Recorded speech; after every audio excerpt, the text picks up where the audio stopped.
दोस्तों नमस्कार, राम राम और जय श्री राम। मैं हूँ अश्विनी मगोत्रा और आप देख रहे हैं अपना पसंदीदा चैनल जम्मू तरकश। दोस्तों आज मैं चर्चा करूँगा अमेरिका में हुए चुनावों की। अमेरिका में चुनाव तो हो ही चुके हैं और आज उनका रिजल्ट भी आ ही रहा है।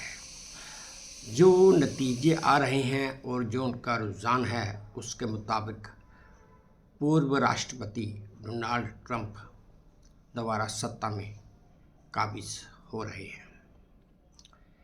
दोस्तों मैं ये चर्चा करना चाहता हूँ कि अगर डोनाल्ड ट्रंप दोबारा सत्ता में आते हैं तो उनके प्रेसिडेंट बनते ही भारत की जीडीपी पर क्या असर होगा। ऐसा तो नहीं कि भारत की जीडीपी पर असर नहीं होगा, असर भी ज़रूर ही होगा। और कैसा असर होगा, क्यों होगा, मैं ये सब आपको इसी चर्चा में बताऊंगा। ट्रंप के पहले शासनकाल में जैसे अमेरिका में अमेरिका फर्स्ट का नारा था और भारत के साथ जो अमेरिका का व्यापार नीतियां थी वो कुछ असंतुलित थी।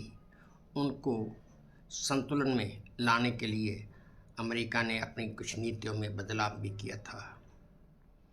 अगर ट्रंप दोबारा सत्ता में आते हैं तो जाहिर है कि वो उन्हीं नीतियों को आगे बढ़ाएंगे जिसकी वजह से भारत के व्यापारियों को, भारत के बिजनेसमैन को अमेरिका में एंट्री करना कुछ और मुश्किल हो जाएगा।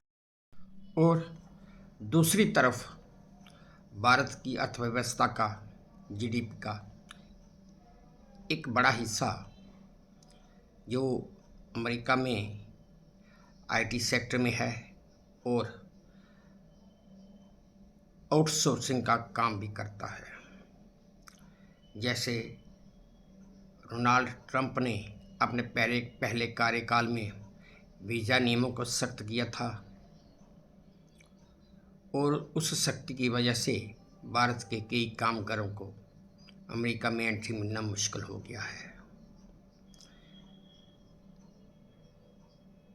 जाहिर है कि डोनाल्ड ट्रंप दोबारा प्रेसिडेंट बनते ही अपनी उन्हीं नीतियों को आगे बढ़ाते हुए उन वीज़ा नियमों को और सख्त करेंगे जिसकी वजह से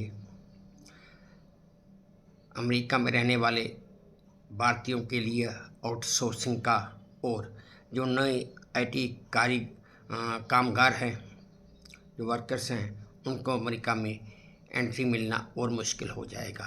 इससे भी भारत की जीडीपी पर काफ़ी असर पड़ेगा। तीसरी तरफ अमेरिका की आर्थिक नीतियों में अगर ट्रंप कोई बदलाव करते हैं तो उनका ये बदलाव अमेरिका की कंपनियों को घरेलू निवेश में ही एनकरेज करेगा, प्रोत्साहित करेगा, जिसकी वजह से वे कंपनियां भारत में निवेश करने से कतराएंगी।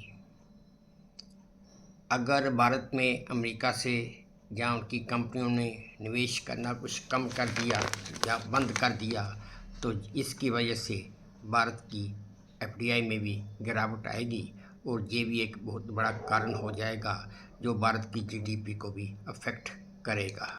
चौथी तरफ ट्रंप के शासनकाल में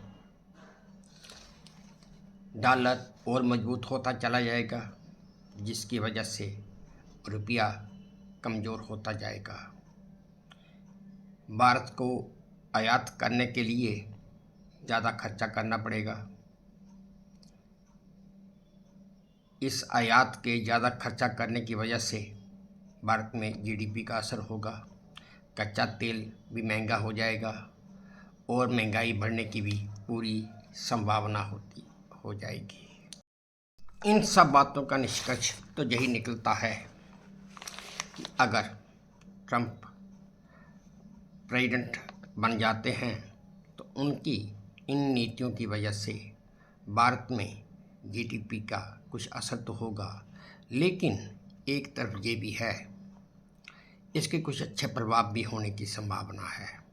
वो ये कि अमेरिकी कंपनियां जो अपना माल वहाँ पे अमेरिका में बनाती हैं, उत्पादन करती हैं, वो अपनी कास्ट ऑफ प्रोडक्शन को कम करने के लिए जाहिर है कि कोशिश करेंगे कि भारत में अपना उत्पादन किया जाए, जिसकी वजह से भारत में निवेश आने की संभावना है। लेकिन फिर भी भारत सरकार को इतना तो करना ही पड़ेगा कि नकारात्मक नतीजे कुछ ज़्यादा हैं और उनसे अपने आप को बचाने के लिए या उनका सामना करने के लिए तैयार होना ही पड़ेगा। चलिए दोस्तों, ये थी मेरी आज की चर्चा जो अमेरिका के चुनावों पर आधारित थी। जितनी मुझे जानकारी थी या जितनी नॉलेज थी उसके मुताबिक मैंने आपसे ये चर्चा की। अब आखिर में मैं आपको, जैसे कि मैं आपको हर बार हर वीडियो में एक महत्वपूर्ण जानकारी और भी देता हूँ, चलिए आज वो भी महत्वपूर्ण जानकारी मैं दे दूँ। 29 अक्टूबर 1999 को महाचक्रवात नाम का तूफान, जिसे पारादीप के नाम से भी जाना जाता है, 250 किलोमीटर प्रति घंटे की रफ्तार से ये उड़ीसा से टकराया था और इस तूफान के कारण 10,000 से ज़्यादा लोगों की मृत्यु हो गई थी।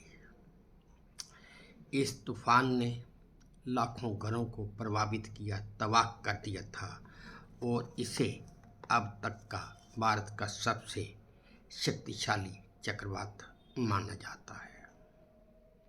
दोस्तों, ये थी मेरी आज की महत्वपूर्ण जानकारी जो याद रखने के काबिल है।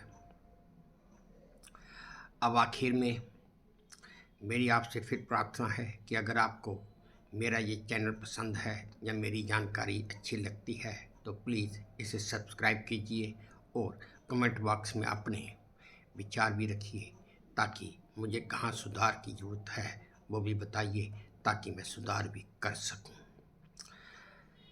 अब दूसरी बात दोस्तों, मैं अपने अगले वीडियो में आपको भारत के एक हिंदू हृदय सम्राट के बारे में बताऊंगा, जो अपनी ज़िंदगी में कभी किसी से मिलने नहीं गया, बल्कि हर राजनेता उससे मिलने आता था।